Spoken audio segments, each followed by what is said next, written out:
Bonjour à chacun.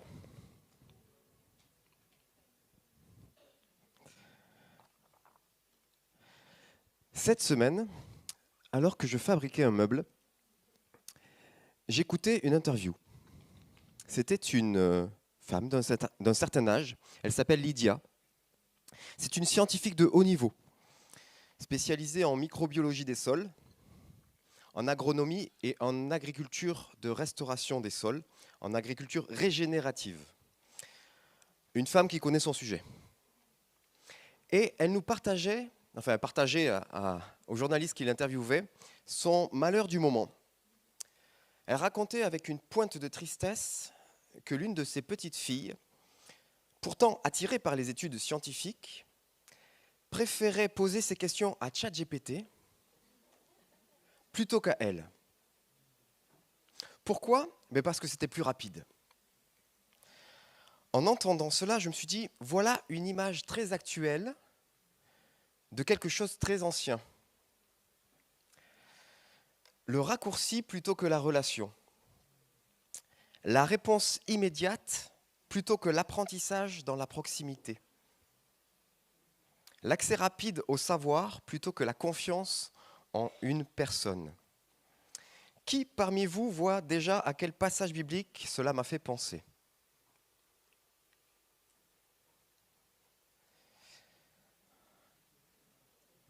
Pas beaucoup de courageux. Ça se passe dans un jardin. Au moment où l'être humain a préféré saisir la connaissance autrement que dans la relation avec le Père. Le péché originel, avant d'être la transgression d'un interdit, c'est aussi le choix d'une connaissance sans la confiance, d'une vérité sans dépendance, d'un accès sans la relation. Le péché propose toujours un raccourci. Le Père, lui, forme ses enfants dans la relation. Et en fait, c'est là que tout commence. Avant la loi, avant Moïse, avant le Sinaï, avant les tables de pierre, il y avait la voix de Dieu dans le jardin. Dieu n'a pas commencé l'histoire humaine par un règlement intérieur. Il l'a commencé par une relation. Avant le commandement, la présence. Avant l'exigence, la proximité. Avant la mission, le Père. Et si nous ne comprenons pas cela, nous comprenons mal tout le reste. Nous risquons de croire que le projet de Dieu a été toujours d'encadrer l'homme de l'extérieur, alors qu'en réalité, son désir premier a toujours été de former ses enfants de l'intérieur, dans la relation avec lui.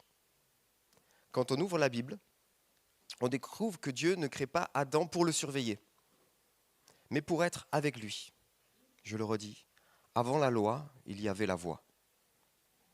Dans Genèse 3, verset 8, on peut lire « Alors ils entendirent la voix de l'Éternel Dieu qui parcourait le jardin vers le soir. » Le verbe employé ici n'évoque pas simplement un passage ponctuel. Je vais vous épargner la leçon de conjugaison hébraïque, mais il porte l'idée d'un mouvement répété. Cette présence de Dieu dans le jardin n'avait rien d'exceptionnel, c'était le cadre habituel de la relation. Le jardin n'est pas d'abord un lieu d'interdit, c'est un lieu de présence, un lieu d'apprentissage, un lieu de communion. Genèse nous montre un Dieu qui vient à la rencontre de l'homme, un Dieu qui marche, un Dieu qui parle, un Dieu qui se rend proche.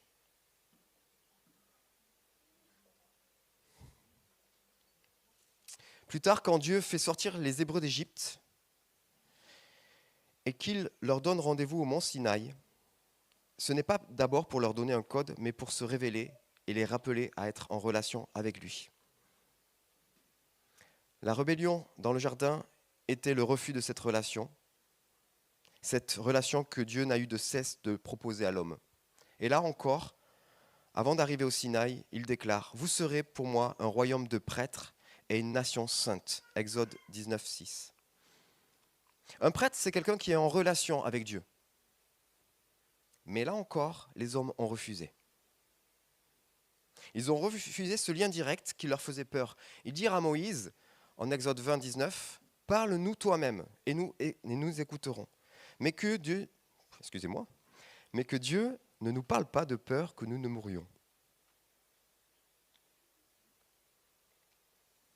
Encore une fois, le refus de la relation. Par peur. Et même après, alors que Dieu donne les 10 paroles, tout parle encore de relation. La première des 10 paroles, c'est « Je suis l'Éternel ton Dieu qui te fait sortir d'Égypte, de ce qui te limite, de la maison de servitude.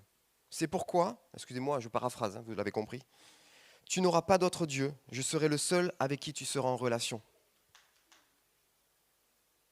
Tu n'utiliseras pas le nom de l'Éternel pour des choses futiles. Souviens-toi du jour du repos pour le mettre à part. Donne le juste poids dans ta vie à tes parents. Tu ne commettras pas de meurtre. Tu ne commettras pas d'adultère. Tu ne voleras pas. Tu ne porteras pas de faux témoignages. Tu ne convoiteras pas. » Les 10 paroles ne commencent pas par une exigence, mais par une délivrance. Elles ne commencent pas par « fais ceci pour devenir mon peuple », mais « je suis l'Éternel ton Dieu qui te fait sortir de la maison de servitude ». Les commandements de Dieu ne sont pas la liste des choses à faire pour pouvoir être en relation avec Dieu. Mais c'est la relation avec Dieu qui nous permet de vivre réellement les commandements. Et si nous avons du mal avec l'un ou l'autre de ces points, c'est dans notre relation à Dieu que va se trouver la solution. Cette relation ne rend pas les commandements inutiles, bien au contraire. Elle rend le sens et leur accomplissement possible. Autrement dit, l'identité et la libération viennent avant l'obéissance. Quand Jésus est venu, il a proclamé le début d'Isaïe 61, comme il nous est dit en Luc 4, versets 18 et 19. « L'Esprit du Seigneur est sur moi, parce qu'il m'a oint pour annoncer une bonne nouvelle aux pauvres. Il m'a envoyé pour guérir ceux qui ont le cœur brisé, pour proclamer aux captifs la délivrance et aux aveugles le recouvrement de la vue, pour envoyer libres les opprimés, pour publier une année de grâce du Seigneur. » C'est l'œuvre de Jésus en nous qui nous permet de vivre la loi de Dieu. Mais il faut que l'on comprenne ce qu'est la loi de Dieu. Parce que dès qu'on parle de loi, beaucoup de chrétiens se divisent. Les uns entendent contrainte, poids, légalisme. Les autres entendent fidélité, vérité, obéissance. Et souvent, on oppose la loi et la grâce comme si l'une devait effacer l'autre.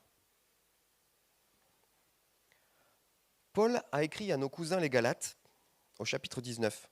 Oui, les Galates, c'était des Gaulois. D'ailleurs, il serait plus juste de dire que nous étions Galates plutôt que Gaulois, mais c'est un autre sujet. Donc les Galates ont émigré dans ce qui est aujourd'hui le sud de la Turquie. Pourquoi donc la loi ? Elle a été ajoutée ensuite à cause des transgressions, jusqu'à ce que vienne la descendance à qui la promesse avait été faite. Il ne dit pas « la loi était au commencement ». Il dit « elle a été ajoutée ensuite ».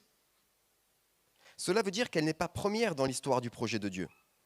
Ce qui est premier dans l'histoire, dans la Bible, c'est la parole de Dieu, la présence de Dieu, l'appel de Dieu,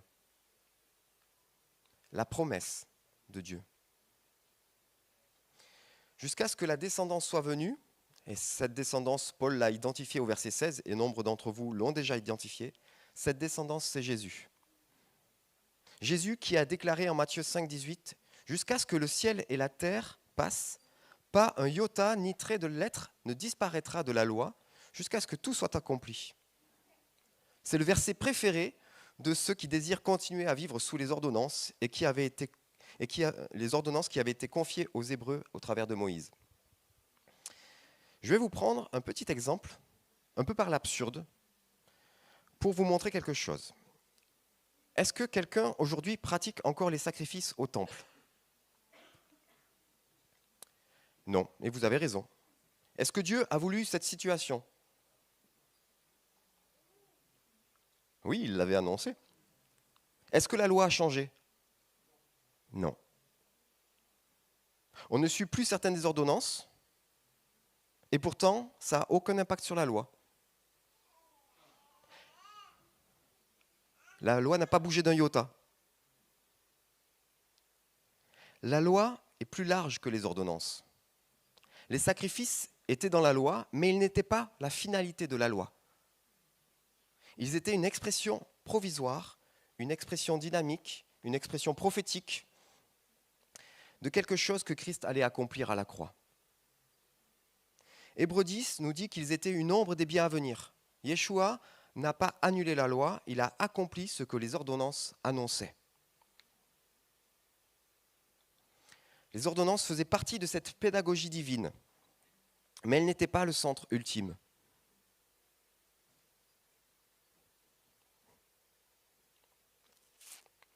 Paul dit encore aux Galates 3, verset 24, « Ainsi la loi a été comme un pédagogue pour nous conduire à Christ, afin que nous fussions justifiés par la foi. La foi étant venue, nous ne sommes plus sous ce pédagogue. » Un pédagogue accompagnait un enfant, le surveillait, l'encadrait, mais le pédagogue n'était pas maître de l'enfant. De la même manière, la loi accompagnait le peuple, l'éduquait, le préparait, mais elle ne pouvait pas produire à elle seule la vie nouvelle. Aujourd'hui, mieux qu'un pédagogue, nous avons le Saint-Esprit. Paul dit en Romains 8 que ce qui était impossible à la loi, parce que la chair la rendait impuissante, Dieu l'a accompli en envoyant son Fils, afin que la justice réclamée par la loi soit accomplie en nous qui marchons non selon la chair, mais selon l'Esprit. Voilà pourquoi revenir aux ordonnances comme s'ils étaient encore le chemin de la justice ou de la pleine fidélité serait revenir à l'ombre quand la réalité est déjà venue.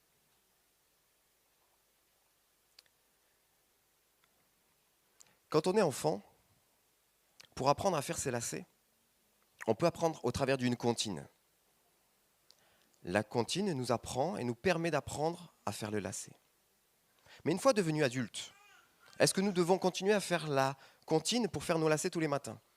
Si ça fait rigoler notre conjoint, pourquoi pas? Mais on n'a plus besoin de la comptine.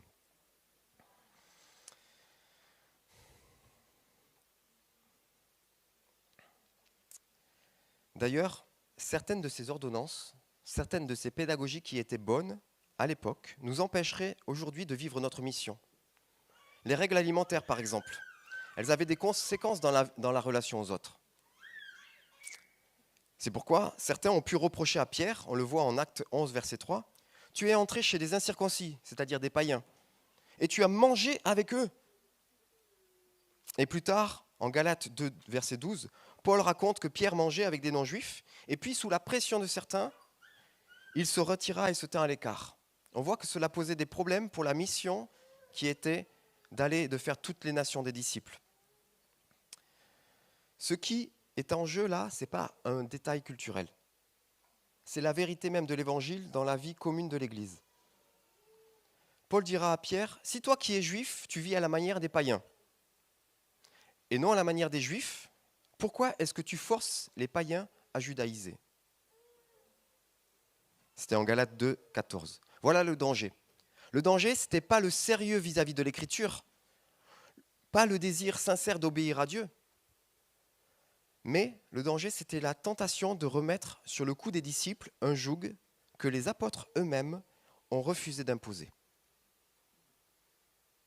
C'est Pierre qui se positionnera lui-même au concile de Jérusalem, certainement après avoir vécu cet incident à Antioche.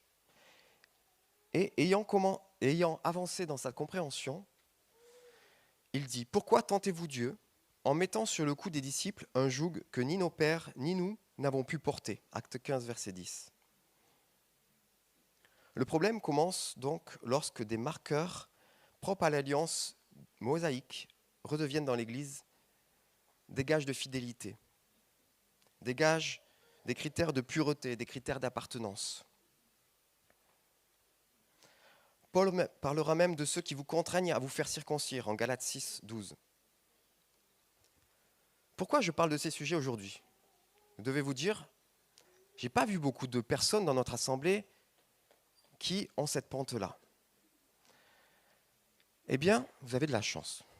Parce que très régulièrement, je vois des publications passer où on m'envoie directement des messages, des enseignements qui nous disent « Pourquoi tu ne fais pas comme ton Messie ?» Ton Messie, pendant toute sa vie sur terre, il a été fidèle à toutes les ordonnances. Pourquoi tu ne fais pas comme ton Messie? Parce que, déjà, je n'ai pas la même mission que mon Messie. Mon Messie devait accomplir la loi. Notre mission, c'est d'être sel et lumière dans cette terre, d'aller et de faire de toutes les nations des disciples. Et cette mission, nous pouvons la faire parce qu'il a accompli la loi avec sa présence en nous. Marcher par l'esprit dans l'accomplissement de ce vers quoi la loi conduisait. Revenir en arrière, ça ne serait pas davantage honorer la Torah. Ce serait faire comme si elle n'avait pas porté le fruit qu'elle devait porter. Ça serait remettre au centre des marqueurs extérieurs, là où Dieu veut former un peuple conduit par l'Esprit. Galates 5, verset 6, en Jésus, le Messie, ni la circoncision ni l'incirconcision n'a de valeur, mais la foi qui est agissante par l'amour. Ou encore en Romains 14, verset 17, le royaume de Dieu, ce n'est pas le manger et le boire, mais la justice, la paix et la joie par le Saint-Esprit. Et peut-être que tu ne te sens pas concerné directement par ces ordonnances. Mais peut-être que tu te dis, si je suis un bon chrétien, alors je dois faire ça. Je suis un mauvais chrétien parce que je n'arrive pas à faire ça. Toi-même, tu recrées une loi. Et donc, tu ne vas plus à la rencontre du Père parce que comme Adam et Ève dans le jardin, tu te sens nu. Tu te sens honteux par qui tu es. Par ce que tu fais. Et ça, ce n'est pas l'évangile. L'évangile, c'est Dieu qui vient te chercher là où tu es, dans la situation dans laquelle tu es, qui veut passer du temps avec toi. Et parce qu'il passera du temps avec toi, tu pourras changer. Et tu pourras vivre non plus la loi comme étant un critère à remplir, comme si on devait être des bons élèves, mais tu pourras vivre la loi comme une promesse qui t'est rendue possible par cette relation. Avant la loi, il y avait la voie. Nous devons revenir à cette voie, à cette relation. Le danger, ce n'est pas d'aimer la Torah ou d'aimer les règlements. Le danger, c'est de remettre au centre des marqueurs extérieurs, là où Dieu cherche des fils et des filles conduits par le Saint-Esprit. Les fils et les filles vont voir le Père librement. Les fils et les filles marchent chaque jour avec le Père. Les fils et les filles prennent un moment café avec papa. Peu importe qu'ils aient rempli leur devoir. Ils ont droit à ce temps à part. Ce temps privilégié. Car Jésus nous a lui-même montré le cœur de la loi. Aimer Dieu de tout notre être et aimer notre prochain comme nous-mêmes. De ces deux commandements dépend de toute la loi et tout ce qu'ont dit les prophètes. Ce qui compte, c'est la foi qui agit par l'amour, comme il est dit en Galates 5, verset 6. Aimer Dieu de tout notre être. As-tu déjà réussi à aimer quelqu'un sans être dans sa présence? Te sens-tu aimé par quelqu'un que tu ne vois jamais?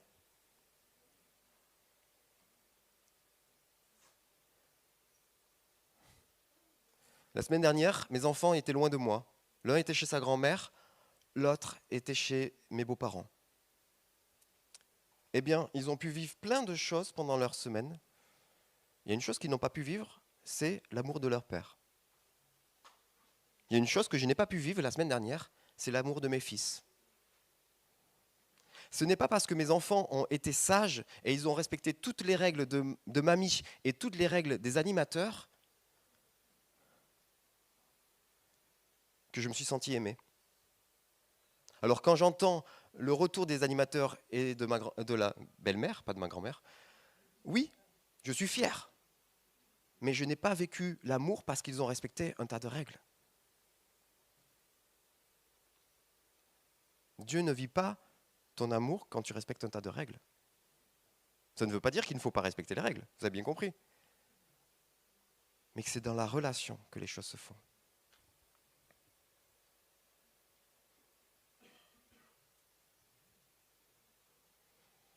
Dieu ne cherche pas seulement des comportements conformes, il cherche une relation vivante.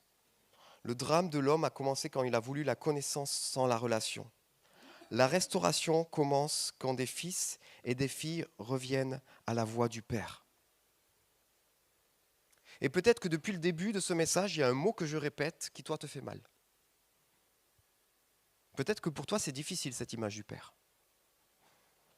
Je ne connais pas ton histoire. Mais je sais que pour beaucoup, c'est compliqué, le Père. Parce que nos parents ont été défaillants. Parce que nos parents nous ont fait du mal. Parce que les personnes en autorité dans notre vie, qui sont assimilées dans notre psyché comme nos parents, ont été défaillants, nous ont fait du mal. Et donc pour nous, c'est difficile de retourner à la voie. On préfère la loi. Elle met une distance entre nous.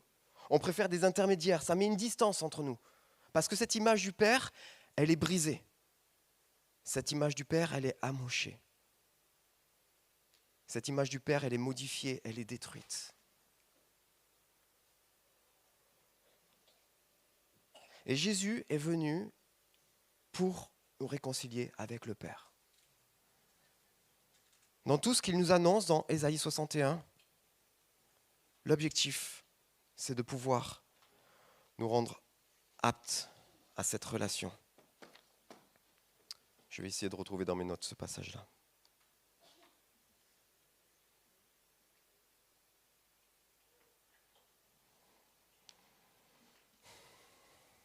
L'Esprit du Seigneur est sur moi, parce qu'il m'a oint pour annoncer une bonne nouvelle aux pauvres. Il m'a envoyé pour guérir ceux qui ont le cœur brisé. Et si nous avons la difficulté avec cette image du Père, c'est que notre cœur est brisé, que notre cœur est partagé. Dans l'hébreu, les différents mots qu'il y a pour guérir ceux qui ont le cœur brisé, c'est l'image très médicale d'un gros bandage qui va venir pour rassembler des pièces qui étaient séparées. Il y a une partie de nous qui a déjà rencontré le Père, qui a donné sa vie à Christ. Et puis il y a encore une partie de nous qui peut-être est dans la souffrance.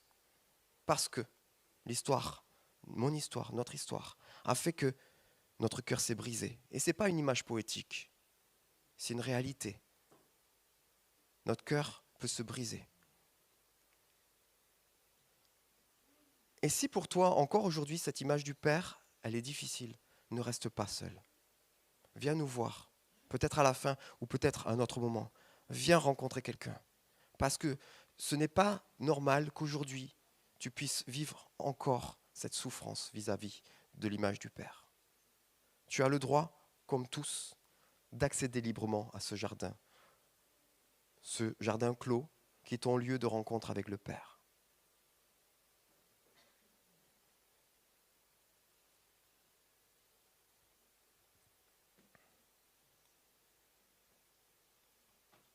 Je suis un papa. Et en tant que papa, ce matin, je voudrais demander à chacun d'entre vous qui a encore une blessure par rapport à ce que papa a dit, ce que papa a fait, ou ce que le professeur a fait. En tant que papa, je voudrais vous demander pardon.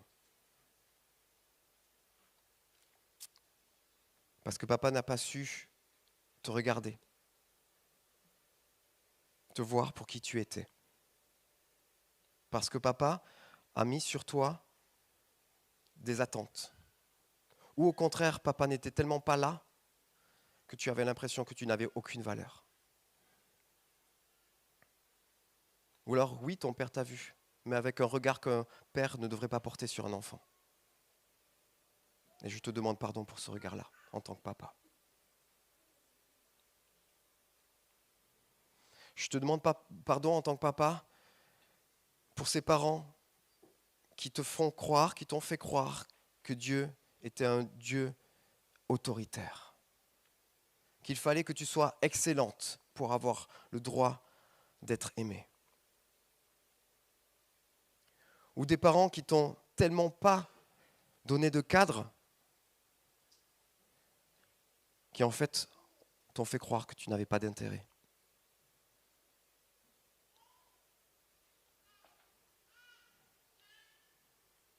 Ce n'était pas normal. Ce n'était pas juste. Tu méritais d'avoir des parents qui sachent te dire qui tu es. Tu méritais d'avoir des parents qui te considèrent à ta juste et vraie valeur. Tu méritais d'avoir des parents qui te disent que tu es capable, que tu es belle, que tu es fort.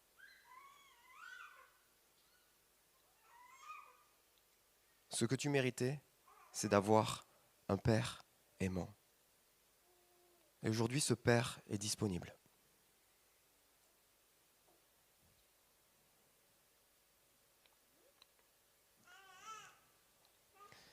Merci Père parce que tu nous as tellement aimés que tu ne voulais pas nous laisser dans nos souffrances.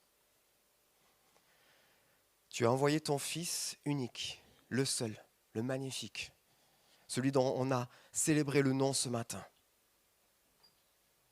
Et merci Jésus parce que tu as accepté de te dépouiller de tout ce que tu avais pour venir à notre rencontre.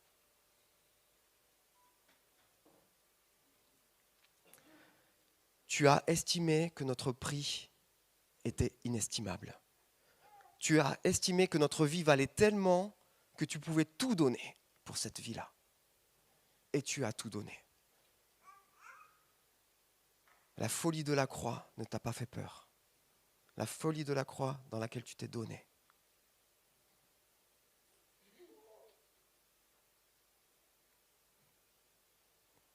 Tu es celui qui est venu à notre rencontre, tu es celui qui a vécu notre humanité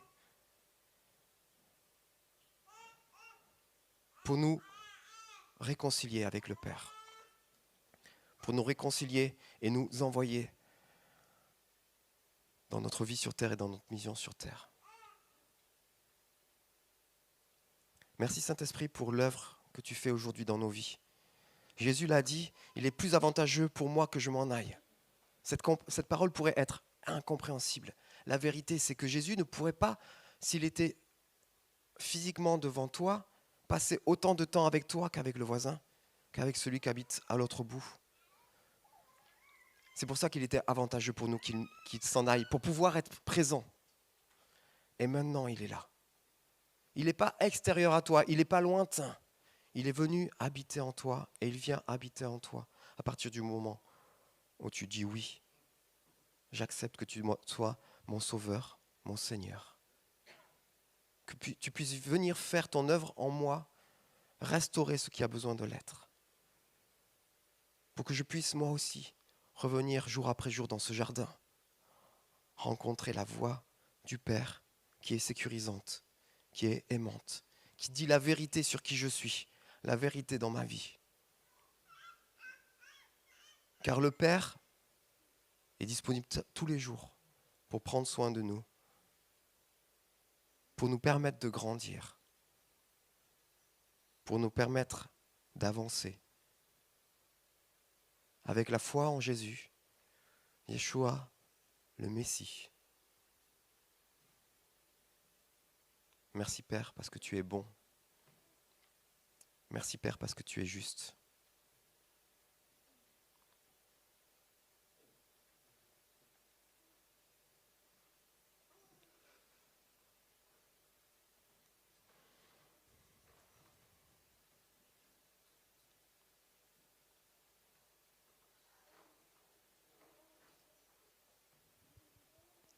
Merci Père parce que tu es bon. Merci Père parce que tu es juste. Merci Père parce que tu nous aimes.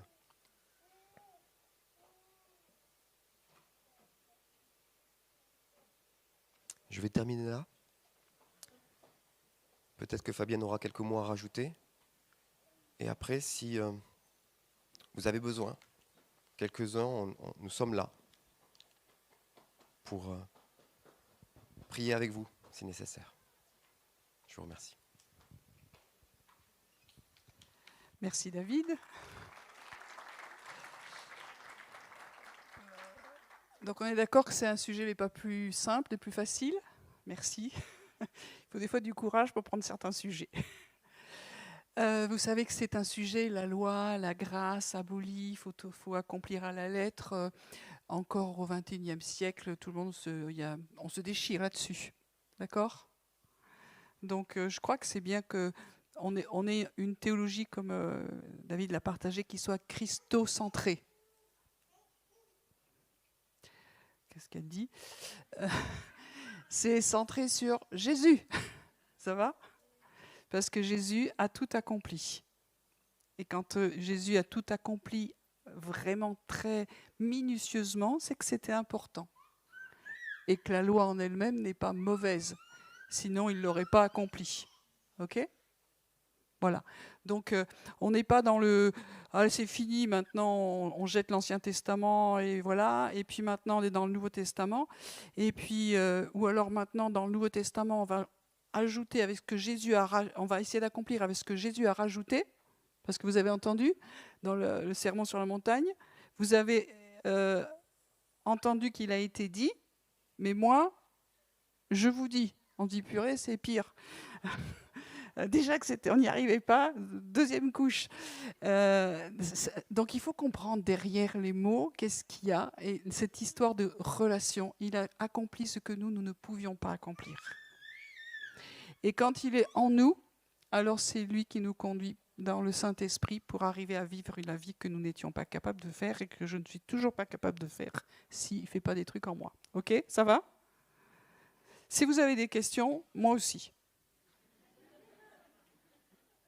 Si vous n'en avez plus, c'est inquiétant. Vous savez, il y a les sachants. On ne veut pas faire un club de pharisiens qui savent tout, qui ont tout compris. Nous, on a encore plein de questions, mais on essaie d'apprendre. Ça va comme ça ? Et puis, on peut se partager nos révélations, nos compréhensions, et puis ça va comme ça. Concernant le Père, ça pique. Hein ? Donc, en tout cas, je crois qu'on peut prier avec vous. Pour certains, on n'est pas égaux dans la guérison, dans ces trucs-là. Moi, j'ai mis énormément de temps. Je ne sais pas si c'est complètement, vraiment fini, mais je continue à me laisser soigner par le Saint-Esprit.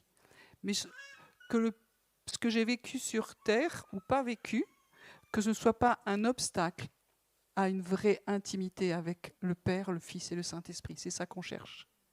Et après, vous n'avez pas de pression.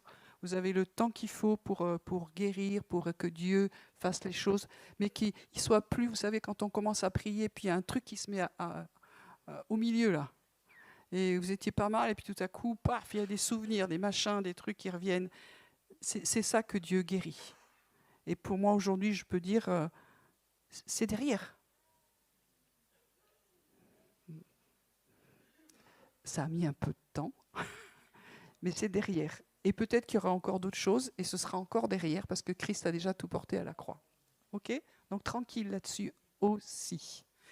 Et je veux juste dire une chose. Des fois, on a vécu des choses compliquées, mais comme David l'a très bien dit, des fois, on n'a jamais rien vécu. C'est aussi compliqué.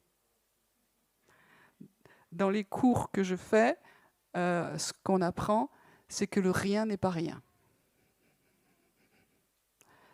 Mais maintenant, en Christ, il ne nous manque rien. Voilà, j'ai fini mon histoire de rien.